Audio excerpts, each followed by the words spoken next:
Background नहीं देखते हैं, हम जाति और पार्टी पे वोट कर देते हैं। या तो हम जाति पे वोट कर देते हैं या तो पार्टी पे वोट कर देते हैं। जो प्रत्याशी आपके बीच में आता है उसके पीछे का बैकग्राउंड थोड़ा भी आप लोगों ने नहीं सोचा कि आखिर इससे पहले नेता था कि नहीं था, इससे पहले ये नेताएं थी कि नहीं थी।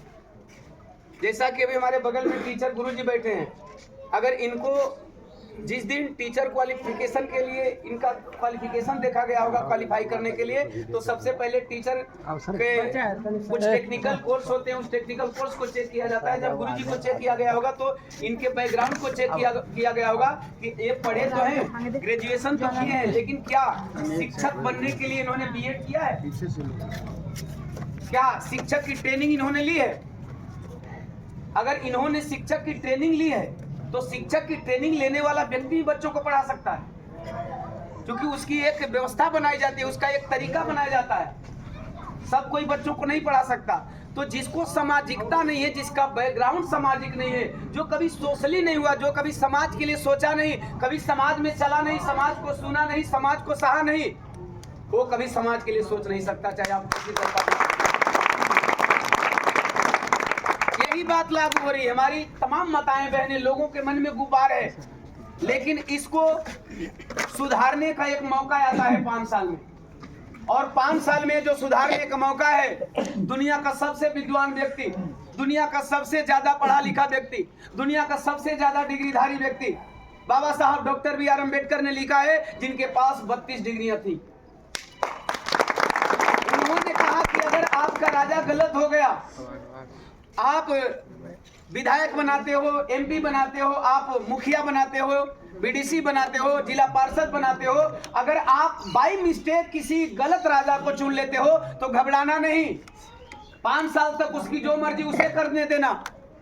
5 साल तक उसकी जो मर्जी आप उसे करने देना, लेकिन 5 साल के बाद वो फिर तुम्हारे दरवाजे पे आएगा। उसकी कोई ऐसी शक्ति नहीं कि 5 साल के बाद उसको आपके दरवाजे पे आने से रोक सके। 5 साल के बाद वो फिर तुम्हारे दरवाजे पे आएगा, क्योंकि आप लोगों को मैं बता देना चाहता हूं कि बाबा साहब एक गरीब परिवार से थे, और बाबा साहब को पता था कि ये चुनावी महासमर में हम क्वालिफिकेशन और एजुकेशन नहीं रख सकते, क्योंकि उस टाइम हमारे लोग पढ़े लिखे नहीं।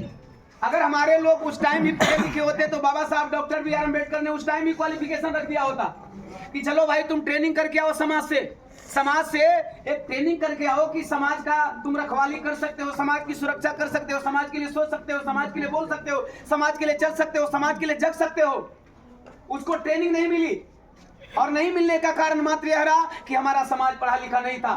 और वो लोग अपनी चिकनी चुपड़ी बातों में आकर के, कुछ लोग हो सकता है ग्रेजुएशन कर ली हो, अच्छी अच्छी बातें करने आ जाती हो, वो डिग्री दिखाने लगते हैं कि हम बहुत अच्छा बोल लेते हैं, बहुत अच्छा पढ़े लिखे हैं, और इसमें आप भूल जाते हैं कि अरे हमारे समाज के लोग आ गए, इतने पढ़े लिखे हैं, इतना पढ़ लिख करके तो लगता है कि घर घर में क्या बोलते हैं, टीचर ही पैदा कर देंगे। बाबा साहब डॉक्टर बी.आर. अम्बेडकर जी ने सुविधा बनाई, यानी 5 साल के बाद आप कितना ही गलत प्रत्याशी को चुन लो, उस गलत प्रत्याशी में ओम प्रकाश दीवाना भी हो सकता है। ऐसा कोई प्रत्याशी बोलने नहीं आएगा केवल ओम प्रकाश दीवाना बोले।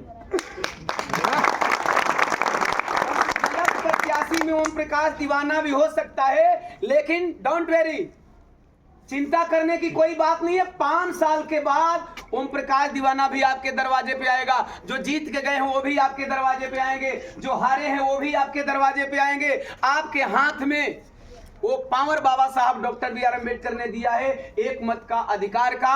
एक मत का अधिकार ये है साहब कि आप एक एक मत का बटन दबा करके उस घमंडी प्रत्याशी को, उस घमंडी विधायक को, उस घमंडी नेता को, उस घमंडी सरपंच को, उस घमंडी मुखिया को, उस घमंडी वार्ड को नहीं ख्याल करने वाले अपने जनप्रतिनिधि को 5 साल के बाद आप बदलने का क्षमता रखते हैं।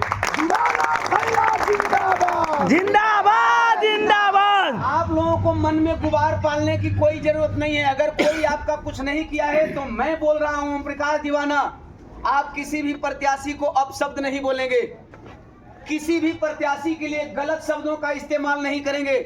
हम संविधान के मानने वाले लोग हैं, और बाबा साहब डॉक्टर बी.आर. अम्बेडकर के संविधान के मानने वाले लोग कभी असंवैधानिक शब्दों का प्रयोग नहीं करते।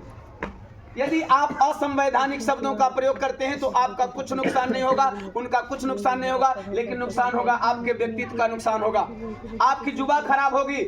नहीं बोलना है किसी को, कुछ नहीं कहना है। बस चुनाव के दिन 11 नवंबर को सेकेंड चरण में आपके मोहनिया विधानसभा का चुनाव है। अगर लगता है कि आने वाला प्रत्याशी वाकई आपके साथ गलत किया है, जीतने वाले प्रतिनिधि वाकई आपके साथ गलत किए हैं, कुछ मत करना। बस आप लोग उस बात को याद रख करके आपका बेटा, आपके घर का भाई, जिसे आप लोगों ने गवाह बजा करके बहुत ऊपर कर दिया, एक बार हाथी वाली बटन दबा देना, इसके बाद उसको जवाब अपने आप मिल जाएगा।